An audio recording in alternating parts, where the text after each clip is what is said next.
আর জোরে বলুন সুবহানাল্লাহ। তাহলে নেতা কেমন? খারাপ মনে, কিন্তু অন্য দলের লোকেরা মনে করে এই নেতা টুপিওয়ালা নেতা। কেমন নেতা? কেমন নেতা? টুপিওয়ালা নেতা। কেন মুহাম্মদ সাল্লাল্লাহু আলাইহি সাল্লাম মাথায় টুপি দিতেন? ধরেনি টুপি দিতেন। তাহলে রাসূল সাল্লাল্লাহু আলাইহি সাল্লাম যদি মাথায় টুপি দিতেন, আমরা মাথায় টুপি দেই। অন্য দলের লোকেরা মাথায় টুপি দেওয়ার কারণে আমাদেরকে মৌলবী সাহেব বলে। ঠিক কিনা বলেন? এইটা মৌলবী সাহেব। আমি যখন চেয়ারম্যান হলাম উপজেলা, দেখে কি সেরকম মনে হচ্ছে না? মানানসই আছে না? সেরকম মনে হচ্ছে না। একটা কৃষক, দুর্বল একটা মানুষ, কোন সাইজ মাইজ নাই। চেয়ারম্যান হয়ে চেয়ারে বসলাম, মিটিং হচ্ছে, আমার ডান পাশে ইউনো বসা, অনেক অফিসাররা বসা, কথাবার্তা হচ্ছে। সেখানে সব অফিসাররা নতুন, আমিও নতুন মানুষ। সব দেখি কানা ঘুষা করতেছে, মানে আমার দেখে কারোরই পছন্দ হয় না। আমাকে দেখে কারোরই পছন্দ হয় না। টুপি মাথায়, পাঞ্জাবি গায়ে, একজন মৌলবী মানুষ। এরপরে 1 মাস চলে গেল। 1 মাস যাওয়ার পরে ওই টেবিলে আবার মিটিং। যখন 1 মাস পর মিটিং বসলো, তখন আমি খেয়াল করলাম যে আগে যারা টানাটানি ফিসফিসারি করতেছিল, এখন সব অ্যাটেনশন।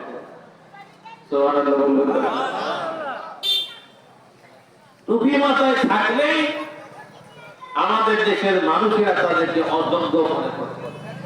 আর আমরা যেহেতু অযোগ্য, এই জন্য আমরা যে নেতাকে নেতা মেনেছি, তার মাথায় টুপি ছিল, এই জন্য তিনিও অযোগ্য তাদের দৃষ্টিতে। ঠিক কিনা বলেন?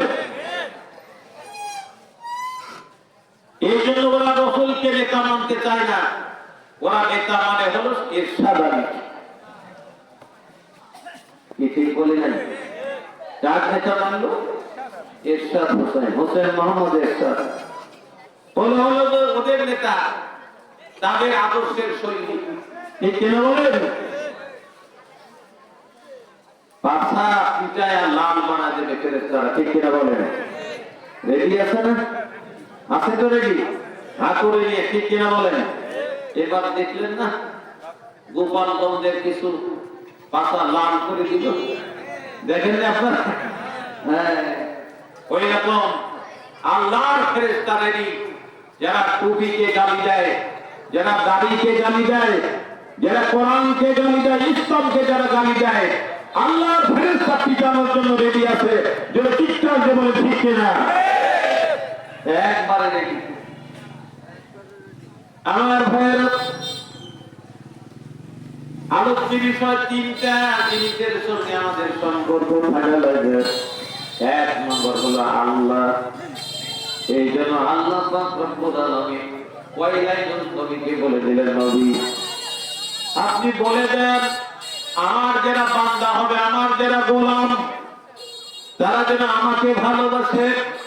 1 নম্বরে ভালোবাসা লাগবে আল্লাহকে। কাকে ভালোবাসা লাগবে? যে গোলাম আল্লাহকে ভালোবাসে না, ওই গোলাম আল্লাহর জান্নাতে যাবে না। আল্লাহকে যারা ভালোবাসে, তারা আল্লাহর নবীদেরকেও ভালোবাসে, আল্লাহর দেওয়া আসমানি কিতাবকেও ভালোবাসে। যদি চিৎকার দিয়ে বলে ঠিক কিনা? জীবন যদি চলে যায়, জীবন চলে যেতে পারে, কিন্তু আমার সামনে যদি আমার আল্লাহকে কেউ গালি দেয়, তাহলে শুধু হাতা গোছালেই চলবে নাকি? হাতা গোছালেই চলবে? কি দেখা লাগবে?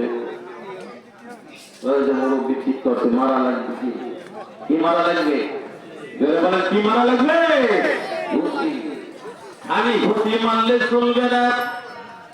আল্লাহ পাক রব্বুল আলামিন বলেন সূরা তাওবা 111 নম্বর আয়াত, ইন্নাল্লাহা আশতারা মিনাল মুমিনিনা আনফুসাহুম ওয়া আমওয়ালাহুম বিআন্না লাহুমুল জান্নাহ ইউকাতিলুনা ফি সাবিলিল্লাহ ফায়াকতুলুনা ওয়া ইউকতালুন।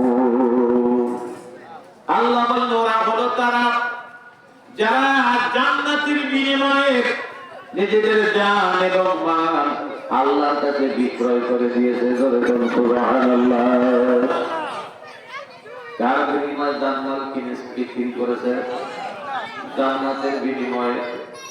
স্বেচ্ছাসেবক নেই জান্নাত কি দামে দামে বাচ্চারা কিষান চেঁচামেচি করতেছে, ঠেকাতে পারছেন না একটু? এক দুইজন উঠবেন, আর যারা বাইরে আছেন তারা ঠেকাবেন। কারণ কোরআনের ক্লাস তো আমরা মাস্টার মানুষ, ইরাকে যদি ছেলেরা চেঁচায় তাহলে কি পড়ানো যায়? তারপরে কোরআনের ক্লাস অ্যাটেনশন নষ্ট হলে আমরা আরেক দিকে চলে যেতে পারি। আমার ভাইরা, আল্লাহ পাক রব্বুল আলামিন বলেন, আমি সর্বি জামানের সব ইমানদার নারী এবং পুরুষ তাদের জান এবং মাল কিনে নিয়েছি। বলবেন হুজুর কই বিক্রি তো করে নাই? হুজুর বিক্রি তো করে নাই, কবে বিক্রি করলাম?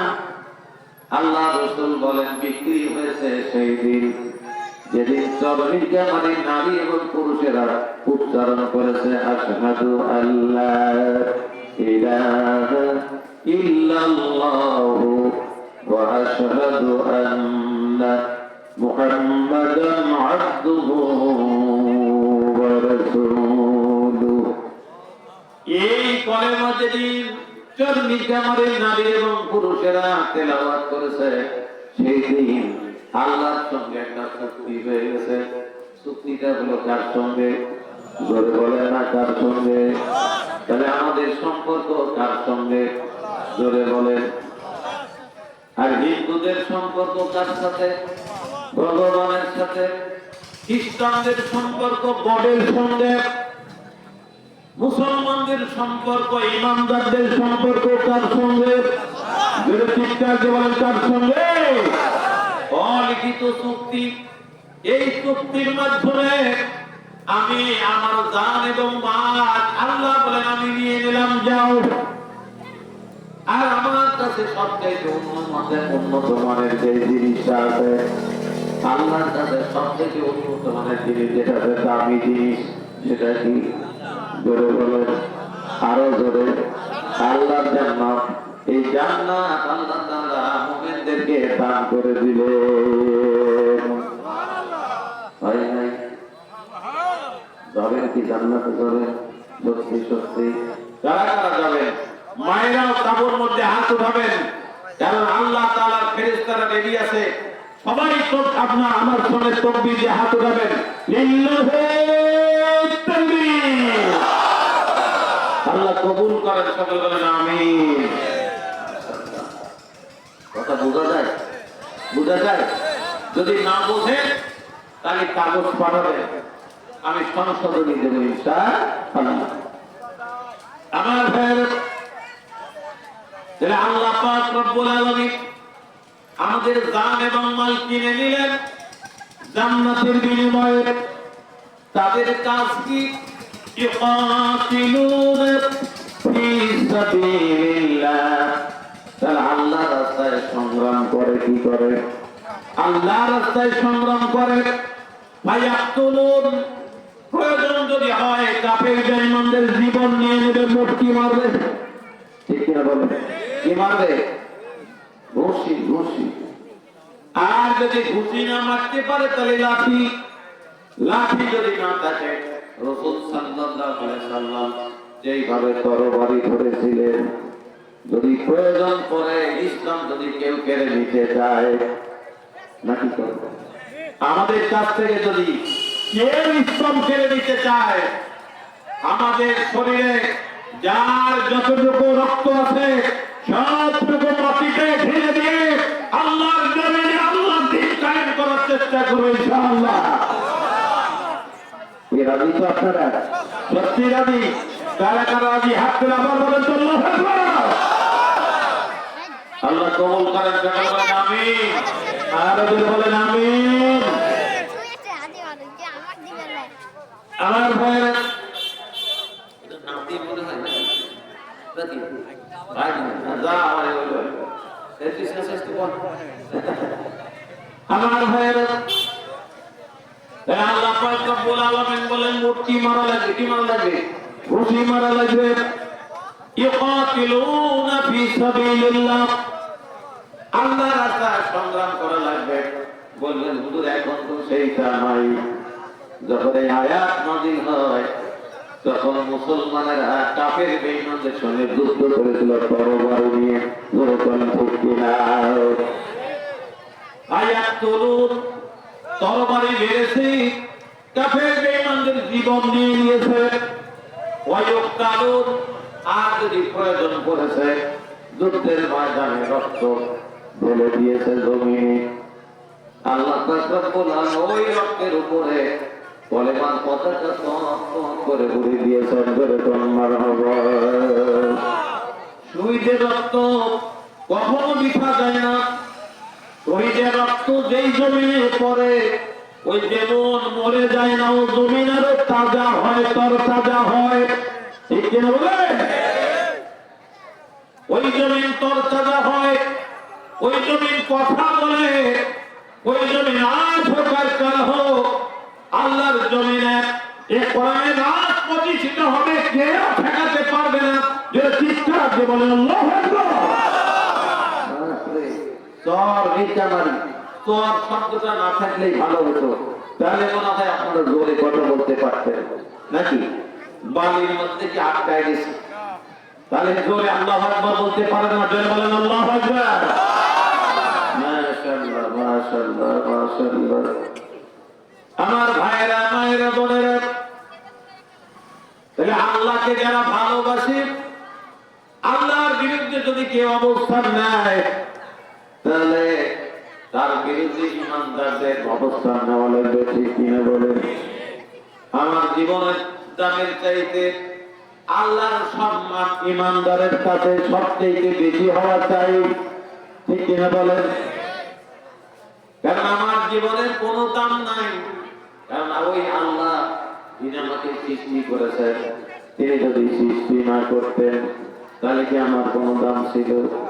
দুনিয়ার মধ্যে পেতাম, মা বাবার মধ্যে পেতাম না, নিজের স্ত্রীর মধ্যে পেতাম না, নিজের ছেলে মেয়ে সন্তান সন্ততি নাতি পুতি কারো মুখ দেখার সৌভাগ্য আমার ছিল না। তিনি এই অবস্থা করে দিয়েছেন, ব্যবস্থা তিনি করে দিয়েছেন, তিনি বলেন আমাদের জোরে বলে আরো জোরে আল্লাহ। তিনি হলেন আল্লাহ। সেই আল্লাহকে ভালোবাসা লাগবে। আল্লাহ পাক রব্বুল আলামিন অন্য জায়গায় বললেন